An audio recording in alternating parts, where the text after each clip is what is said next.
For context, I'm in school still and work for my family member on certain weekends at a local college selling concessions at the stadium. It's about once, maybe twice a month, and the stadium is off towards the edge of town. It's Friday night, I had just gotten out of school, and I had to go straight to work.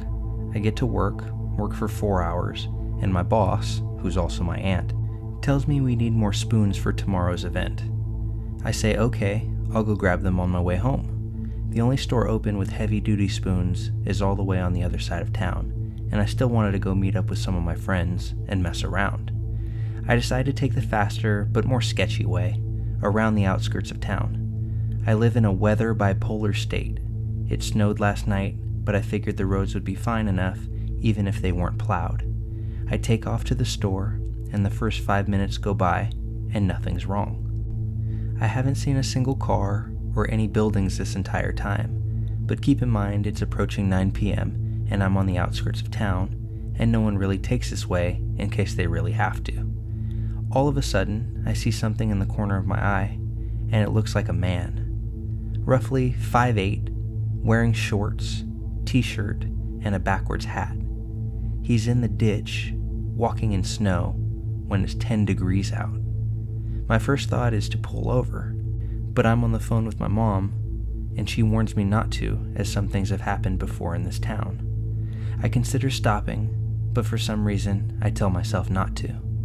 I wasn't really worried about anything. I'm a young dude driving a big pickup truck, last type of person anyone would want to harm, right?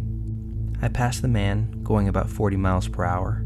I drive not even 500 feet past him, and immediately, a car that I hadn't seen before turns and pulls out of a field entrance off the road and starts to follow me. At first, I thought I just was focused more on the man in the ditch and didn't happen to see the road that this car came off of, but I later found out there was no road there. Now, again, I'm not super worried. I watched my fair share of crime stories and I just didn't feel threatened yet. I start to approach town again and have to take some turns to get where I'm going. I turn left, the car turns left. I turn right, car turns right. I go around a roundabout and skip my turn and go twice as no one else was there, and the car still follows.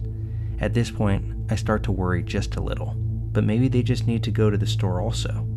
I then pull up to a stop sign, and I turn without my turn signal on, and the car still follows. Now at this point, I should have gone straight to the police station, but I still didn't think much of it. I'm 2 miles from the store where plenty of people will be. I take a few more turns, and the car continues to follow me. I completely blew a stop sign at a non-busy intersection, and the car does a quick stop and go and catches up. At this point, I'm 2 turns from the store, so I'm still not quite worried. I turn into the store, and the car turns also. The store also has a gas station, so I pull there first to act like I was getting gas. The car pulls to the side of the gas station and just sits. I wait about 10 minutes and the car doesn't move. At this point, I'm starting to get worried. I'm a young kid alone at night near the bad side of town. I call my friends I'm supposed to meet up with later on and give them the license plate for the worst case scenario. Then I take off to the store. I cross the street and the car comes straight behind me. I'm freaking out on the phone, not knowing if I should call the cops or not. I go and park as close to the store as possible, and the car parks 3 rows behind me. It's getting late at this point, and the store is going to close soon, so there's only a couple of other people inside the lot. I turn my truck back on and go park on the complete opposite side of the lot, get out, and bolt inside the store. I'm not super overweight, but I'm not skinny either. I'm about 6'1", 200 pounds. Who would want anything to do with me? I get spoons, take my time in the store, and I go to call my friends to walk back outside, but my phone just happens to be dead. I look out the sliding doors, and suddenly there's a white van next to my driver's side. Looks like no one's in it, but the back windows are covered, and it's running. Big red flag. I run to customer service and explain everything, but they think I'm some young kid just messing around. At the time, I didn't see the original follow car, but no way in hell am I going outside with that van next to my truck. After waiting for what seemed like hours, but was probably closer to 30 minutes, the van pulls forward and the original car appears from the side of the building. You can see from inside the store that they talked, and then both drove off. I wait another 10 minutes and dash outside. I speed to my friend's house, and when I get there I park in his garage. My one buddy asked why there's a big orange mark on my tire, and my heart sinks. When I was inside, the follow car must have marked my tire. And after inspecting the rest of my truck, we find a small pipe dropped in the bed of my truck, surrounded by snow. It was about 2 inches wide, and I'd say about 18 inches long, wrapped in duct tape. It was not mine. I was alone, no phone, scared, in a part of town that I'm not familiar with. I try to laugh it off, but now that everyone's asleep, I can't help but think what would have happened if I walked outside. I've always been sort of ego boosted on the fact that I'm a chubby fat dude with no one who would want to do anything to me, but after tonight, I realize that anyone can be targeted. And while I still can't figure out what their exact plan was, I'm just as happy to never find out.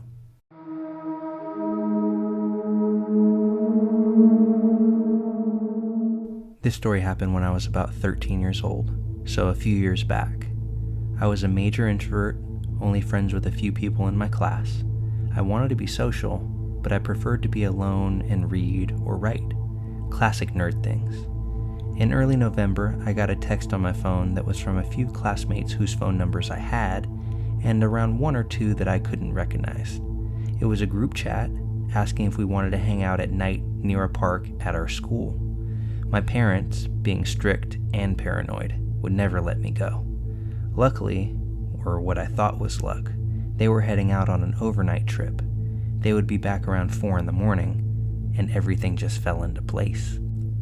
Once my parents left around 8-ish, I ran out the door and made my way to the park. The one thing I made sure to do was lock the door. My parents were paranoid after all, and it was their biggest thing that they engraved into me. Once I arrived at the park, I noticed a creepy figure near the edge of the woods. No one else seemed to notice it though, and I already had enough reputation as a weirdo who was true crime obsessed, so I didn't mention it. The night drew on, and I was having the time of my life, ignoring the gut feeling I had to tell everyone to run. Every so often, I would look over my shoulder, and the man would still be standing there. Around 9:45, 4 out of the 10 people there had to leave due to their own curfew. It was getting cold and was nearly pitch black with a few street lights every so often. The rest of us decided to go as well, since it felt more eerie and quiet. The place we were hanging out was at a field that was fenced in with very few exits and entrances. A large wide field with a small park in the back and our giant middle school behind us. The front of the field faced the empty road, and the right and left sides were surrounded by forest. All of the people left were getting picked up by cars, meaning that they went the opposite way of the road, since that's where the parking lot was. The man stood by the right forest/road exit that I needed to take to get home. I walked away from my group and tried to steady my heavy breathing. I didn't want to be paranoid, but all the true crime I listened to was catching up to me. The man was probably in his early 40s, maybe late 30s, with dark hair and a beard, and he was probably around 5'9", but at the time it seemed to be over 6 foot. He stood about 10 feet from the exit that I had to take, so when I got close enough to it, I ran for about 30 feet through the exit and through the woods. Once I felt safe enough, I started just to quickly walk through the woods. I had heard a snap and a crunch from behind me. I stopped walking for a second and quickly checked over my shoulder. About 15 feet behind me stood the very same man. He was walking slowly, almost as if he was trying not to be suspicious, but it only made my fear worse. I turned around and started walking quickly. I was basically jogging at this point. I lived about 10 minutes away from the park we had hung out at, and I wasn't athletic enough to run all the way home. After around 7 minutes of walking fast, I was in my neighborhood. I knew that I could run to my house if I had to, so I checked to see if he was still trailing behind me. To my horror, he was only about 5 feet back. I ran. I ran faster than I've ever ran before. I could hear his footsteps behind me, thumping across the concrete as he ran too. I dove down an alleyway I knew well and tried to lose him in a park, making my way home longer. I could hear his heavy breath followed by his footsteps as he tried to keep up. I cut through houses, backyards, and front yards. I finally made it to my house and flew up the steps. I looked behind me, and he had just arrived at the bottom of my stairs. I unlocked the door and burst through it, shoving it closed behind me, and I heard him hit the door with his entire body. I ran around the house and locked all the windows, turned off the lights, and hid in my bedroom with a kitchen knife, just in case he got in. He didn't, luckily. If this was a better world, that's where my story would end, but it doesn't. After a few months, I hadn't really told anybody about what had happened since I didn't want to get in trouble with my parents for sneaking out or anything. I didn't go out with anyone or any group anymore, and my loner status returned. I began to write horror stories as a coping mechanism and never went out past 7 p.m. It was around February when a classmate of mine was sharing a story of some random dude following her home on the bus. She described him almost the exact same as the man who had chased me home. Another girl mentioned that he sounded like the guy who stood outside the school and tried to follow her home one time. I didn't join in, but everyone agreed that he was just a weird guy. He was kind of forgotten, and eventually I moved on too. Around May, I was getting ready to walk to school when my mom pulled me aside and showed me a picture of a man, the same man who had followed me home all those nights back. She told me that he had been arrested a few weeks ago for assaulting a child, and that he had been released last night. She told me to keep an eye out for him and to call the cops if I saw him. I was shaking the whole time I walked to school. It haunts me to know that if he had caught me, I would most likely be in that girl's position, or worse. While years have passed, those lessons are still strong in my mind, so you won't catch me sneaking out late to be where the creepers roam.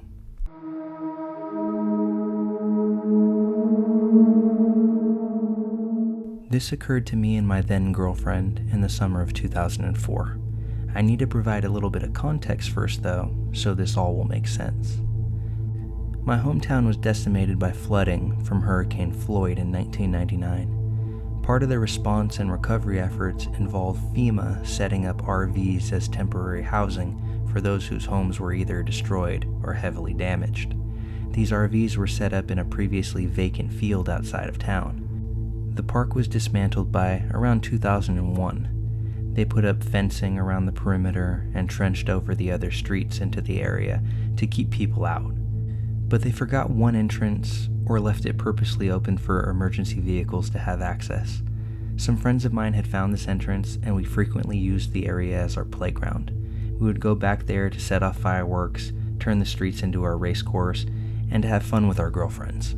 To set the stage for how this place looks, there are 3 streets running east to west orientation, and a street that went around the other streets in an oval fashion. The grass was very overgrown and about 4 feet high. The south and north side of the area was wooded. The east side had large dirt berms that were about 20 feet high and had been placed there when the site was graded in 1999. They normally provided a climbing challenge for our SUVs. This particular day, my girlfriend and I were parked on one of the east-west streets amongst the tall grass to remain hidden. We got undressed and were ready to have some fun in the back seat of the car. As we begin, I noticed movement out of the corner of my eye. I turned to look, and there's a man coming over the 20-foot-high dirt berm. He's wearing denim overalls, and in his left hand is a full-sized axe. A wave of fear washed over me, and I yelled out, "Oh my God!" My girlfriend pops up to look out the back windshield and let out a scream, and a "what are we going to do?" I frantically start looking for the keys. There's a pile of clothes on the floorboard, and I just can't find them. I look out the back, and he's getting closer. I can see his face now, and it's an emotionless, blank stare. I start grabbing clothes and shaking them to hopefully find the keys. They pop loose and fall to the floor. I grab them and immediately jump into the driver's seat, still completely naked. I start the car, and from the back seat my still naked girlfriend screams, "Go! Go!" I look in the rearview mirror as I'm putting the car into drive, and he's now within 20 to 30 feet of the car. Same blank look, but staring at the car with the axe still in hand. I didn't even fasten my seatbelt, and I'm still fully nude as I floored the gas, kicking up rocks everywhere as the tires spun as we sped away from this man holding that axe. We got out of the abandoned FEMA park as quickly as I could drive the car without crashing it. My girlfriend was hysterical the whole time until we got back to the main road and we knew we were safe. I'd say we drove about 2 miles up the road before we finally stopped to put our clothes back on, de-stress, and regroup from the situation. To this day, I don't know where that man came from, as there are no houses within a mile or so of that old FEMA site. He seemingly came out of nowhere. I also didn't see any other cars at the site, as I had done a lap around the park before we chose our spot. I'm not sure what his intentions were, as he never said anything to us, and I know he saw us panicking in the car. Whatever his plans were, I know they weren't good. The look on his face and the axe in his hand made that abundantly clear. I went back to the site a few days later with a couple of friends and found no place that this guy could have been lurking, and there were no signs that anyone had been camping there either. To this day, it's one of the scariest events that I've ever been through, and I don't know if I'll ever look at an axe or overalls the same ever again.